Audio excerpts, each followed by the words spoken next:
Hello everyone, and welcome to another episode of Duncan Fishbach versus his own late night thoughts. On tonight's episode, postmodernism. More specifically, Richard Rorty. Richard Rorty was born on October 4th in 1931 as the only child of James Rorty and Winifred Rauschenbusch. James, his father, after surviving World War I, became a muckraker and actually became a well-respected intellectual in New York. If you thought being an honors kid was hard, imagine being Rorty, who grew up reading Trotsky and beating socialists all the time. His mother, Winifred, was a freelance journalist who wrote on sociological themes like race riots and fashion. It's easy to see how this kind of upbringing would be conducive to the life that Rorty would end up leading. Although not technically an autobiography, in an autobiographical work, Achieving Our Country by Rorty, he says he grew up on the, quote, anti-communist reformist left in mid-century, unquote, in a circle that, quote, American patriotism, redistributionist economics, anti-communism, and Deweyan pragmatism went together easily and naturally, unquote. So those were the circumstances he grew up in, and he went to college when he was just 15, went all the way straight up through his master's and doctorate, and then he soon began to teach philosophy at a lot of different colleges like Princeton and Virginia. And so during the 60s and 70s, he pretty much made a name for himself, traveling around and giving lectures. And at this time, he was still kind of into the whole analytic philosophy stuff. But by 1979, when he became the president of the Eastern Division of the American Philosophical Association, he published Philosophy and the Mirror of Nature, which is his standalone notable work, and that changed everyone's perspective on him entirely. Now that we've established some basic context, we can get into his actual philosophy, or some people say anti-philosophy. He is, after all, a postmodernist. His main works are Philosophy and the Mirror of Nature, Conspiracy, Irony, and Solidarity, and The Consequences of Pragmatism. In Dismantling Truth, which is part of Philosophy and the Mirror of Truth, he says, explaining rationality and epistemic authority by reference to what society lets us say, rather than the latter by the former, is the essence of what I call epistemic behaviorism. Alright, so yes, that one quote, taken out of context, doesn't make a lot of sense, but let's supplement it with some other things. So behaviorism is going to be a really popular topic for Rorty. Essentially what that is, and it comes up more popularly when he's talking about epistemological behaviorism, and how he views truth and knowledge and how one can ascertain truth or knowledge. Rather than breaking things apart one by one, because that way they get a little complicated, it's better actually to view his philosophy or anti-philosophy or whatever you say. Anyway, I've found that it's better to view it as a whole, because they work together much better than they work by themselves. Like each piece of it, you know what I'm saying?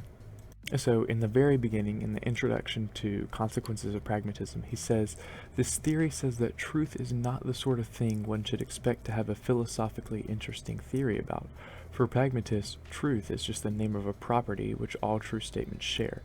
It is what is common to say, Bacon did not write Shakespeare, it rained yesterday, E equals MC squared, love is better than hate. Pragmatists doubt that there is much to be said about this common feature.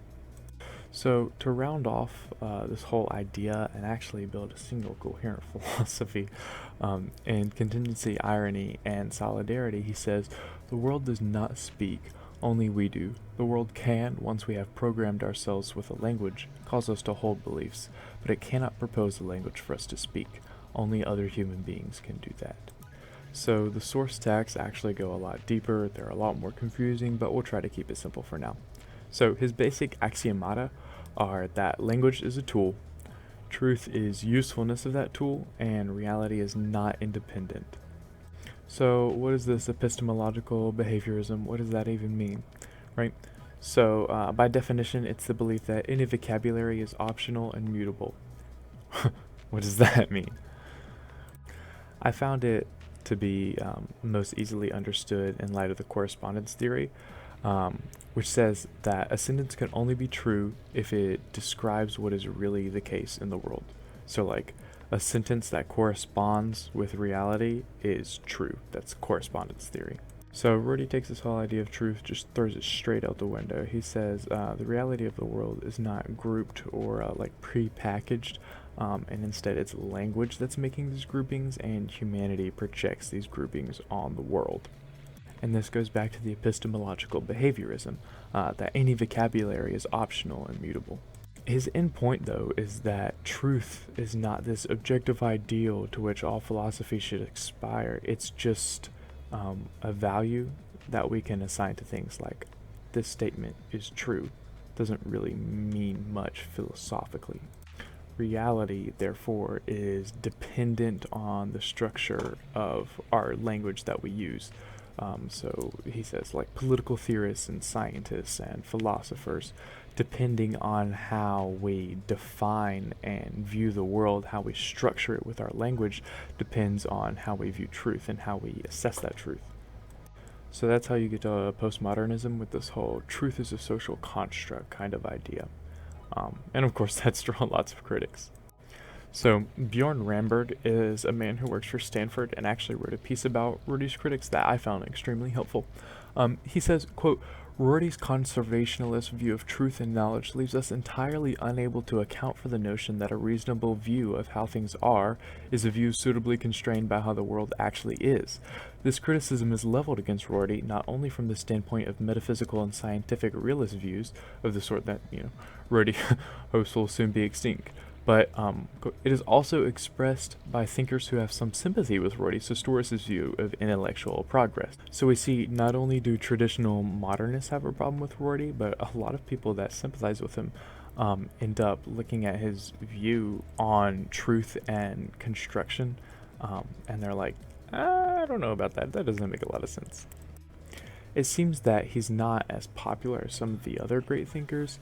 A lot of people respect him and respect his originality of thought, but don't necessarily accept his ideas. So that concludes Richard Rorty, postmodernist who believes language is a tool, and I did not even lose my temper. Postmodernism! What the heck? This makes no sense!